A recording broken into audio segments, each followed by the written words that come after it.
எப்படா 5 மணி ஆகும் அப்படின்னு வெயிட் பண்ணிகிட்டு இருந்தோம். என்ன காரணம் அப்படின்னு பார்த்தீங்கன்னா, தலைவரோட வேட்டையன்.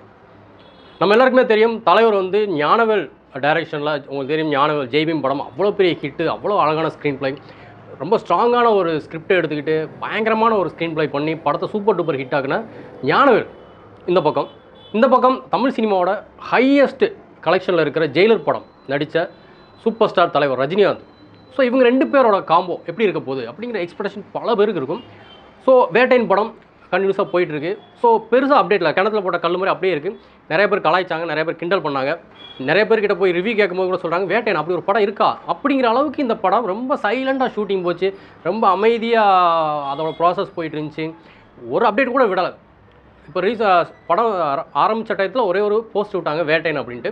அப்புறம் ஒரு 1 or 2 months கழிச்சு வந்து ஒரு சின்ன கிளிம்ஸ் மாதிரி விட்டாங்க வேட்டையன் அப்படின்ட்டு. அதுக்கப்புறம் எந்த அப்டேட்டுமே கிடையாது. இப்போ ரீசெண்டாக ஒரு 3 weeks முன்னாடி படம் அக்டோபர் ரிலீஸ் அப்படின்னு சொல்லி ஒரே ஒரு போஸ்டர் கொளுத்தி கொண்டாடிட்டாங்க அந்த ஒரு போஸ்டரு.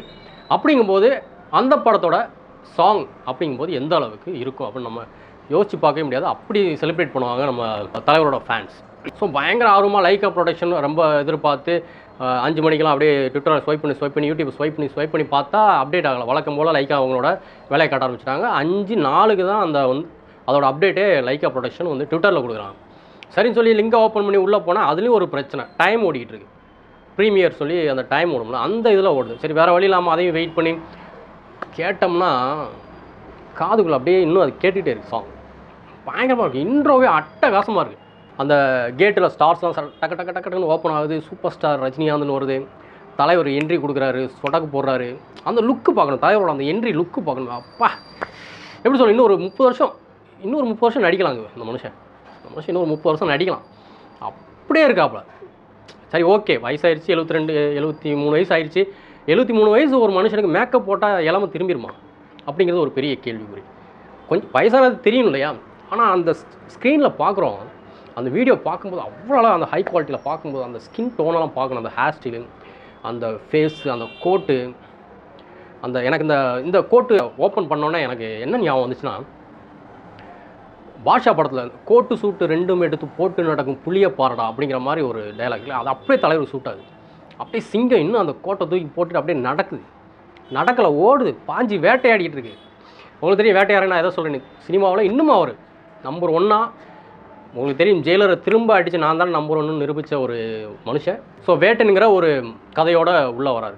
வேட்டைன் அப்படிங்கும்போதே அவங்க அந்த சந்திரமுகி மாதிரி அந்த கேட்டு ஸ்டார்ஸ்லாம் ஓப்பன் போட்டு டோர் ஓப்பன் பண்ணுறாங்க, தலைவர் என்ட்ரி.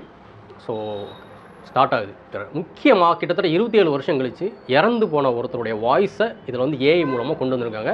அவர் தான் மலேசியா வாசுதேவன். கிட்டத்தட்ட இளையராஜா படங்களில் எப்படி எஸ்பிபி, ஏசுதாஸும் அந்த மாதிரி மலேசியா வாசுதேவன் ரொம்ப முக்கியமான ஒருத்தர். இளையராஜா படம்னால இந்த 3 பேரோட வாய்ஸ் இல்லாமல் படம் இருக்காது, பாட்டும் இருக்காது. அப்பேற்பட்ட ஒரு மனுஷன் மலேசியா வாசுதேவன். நான் தலைவரோட படத்துக்கு நிறைய பாட்டு பாடியிருக்கிறேன். அவர் இறந்துட்டார். கிட்டத்தட்ட 27 வருஷம் கழிச்சு அந்த விஷயத்தை பண்ணியிருக்காங்க. கிட்டத்தட்ட ஏஐ எந்த அளவுக்கு யூஸ் ஆகுது அப்படிங்கிறது நம்ம நல்ல விஷயத்துக்கு யூஸ் ஆகுது, கெட்ட விஷயத்துக்கு யூஸ் ஆகுது. பட் இந்த மாதிரி அவரோட வாய்ஸ் அப்படியே கொண்டு வரது, தலைவர் படமாக அந்த வாய்ஸ் வருது, அது சூப்பராக இருக்குது. அதேமாதிரி கேட்கும்போது பீட்டு எகிருது. நான் கொஞ்சம் பயந்துகிட்டே இருந்தேன், என்னடா பாட்டு ஏதாவது அனிருத்து கொஞ்சம் சொதைப்பிறாலும் இல்லை. சேட்டை செய்ய வந்தல்லே, சேட்டன் வந்தல்லே, பேட்டையன் வந்தல்லே, வேட்டையன் வந்தல்லேன்னு சொல்லி ஆக்சுவலி லிரிக்ஸ் எனக்கு அந்தளவுக்கு புரியல. பட்டு கேட்கும்போது செம்மையாக இருக்குது. வேட்டையன் வந்தல்லை அப்படிங்கும் போலாம் நல்லா இருக்குது. அதே மாதிரி தலைவரோட சின்ன பழைய படங்களுடைய அந்த சின்ன வார்த்தைகள்லாம் உள்ளே போட்டு லிரிக்ஸ் எழுதியிருக்கிறாங்க. என்னடா இப்படி லிரிக்ஸ் பயங்கர ஃபயராக இருக்குது, யார் அப்படின்னு பார்த்தா சூப்பர் சுப்பு. நமக்கு தெரியும் ஜெயிலர் படத்தில் மியூசிக் வைரலாச்சோ இல்லையா, அவருடைய லிரிக்ஸ் பயங்கரமாக வைரலாச்சு. அளப்புற கிளப்புறம், தலைவர் நிரந்தரம், குட்டிச்சுவத்தை எட்டி பார்த்தா, உசுரை கொடுக்க கோடி பேர், பட்டத்தை பறிக்க 100 பேர். ஸோ இப்படிலாம் அந்த லிரிக்ஸ் நம்ம கேட்கணுமே ஜெயிலர். அப்போ அப்படி இருக்கும். அவர் திரும்ப தலைவருக்கு வேட்டையின் படத்தில் ஃபஸ்ட்டு சிங்கிள் எழுதியிருக்கிறார். அப்படிங்கும்போது லிரிக்ஸ் எல்லாம் கேட்கும்போது அட்டகாசமாக இருக்கும். மியூசிக் தெரிவிக்க விட்டுருக்காப்புல தலைவர் அதில் ஒரு ஸ்டெப்பு போடுறாரு. அப்பா இங்கிட்டு மஞ்சு வாரியர், இங்கிட்டு யாருன்னு தெரியல, நடுவில் வந்து தலைவர் ஆடுறாரு. அவ்வளோ நல்லா இருக்குது அந்த ஸ்டெப்பு.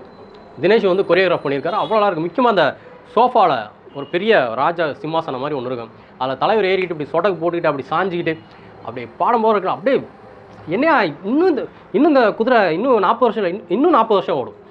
கிட்டத்தட்ட 50 வருஷம் அந்த குதிரை ஓடி இருக்குது, இன்னும் ஒரு 50 வருஷம் ஓடும். ஸோ அந்த அளவுக்கான ஒரு எனர்ஜி இருக்குது.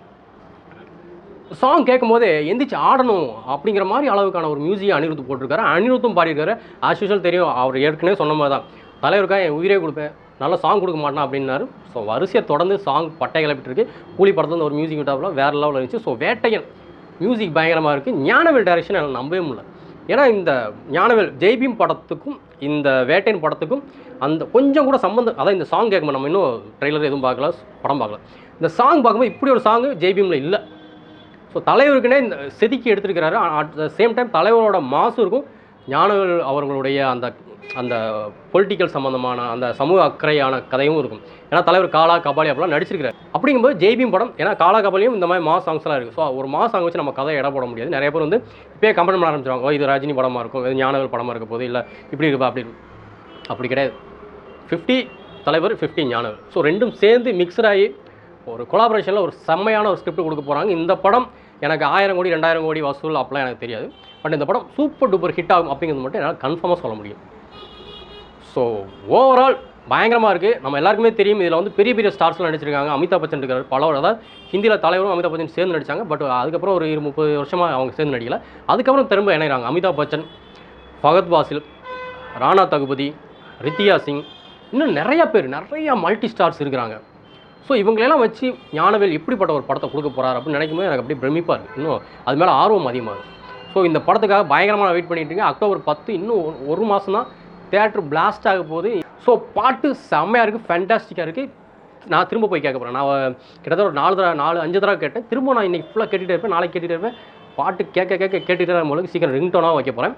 ஸோ இது மாதிரி வேட்டையனோட அடுத்தடுத்த அப்டேட்டுகளை தெரிஞ்சுக்கணும்னா நம்மளோட சேனலில் உடனே சப்ஸ்கிரைப் பண்ணுங்கள், பக்கத்தில் இருக்க பெல் ஐக்கானை கிளிக் பண்ணுங்கள். என்ன ரிவ்யூ உங்களுக்கு பிடிச்சிருந்தா லைக் பண்ணுங்கள், ஷேர் பண்ணுங்கள், கமெண்ட் பாக்ஸில் கமெண்ட் பண்ணுங்கள்.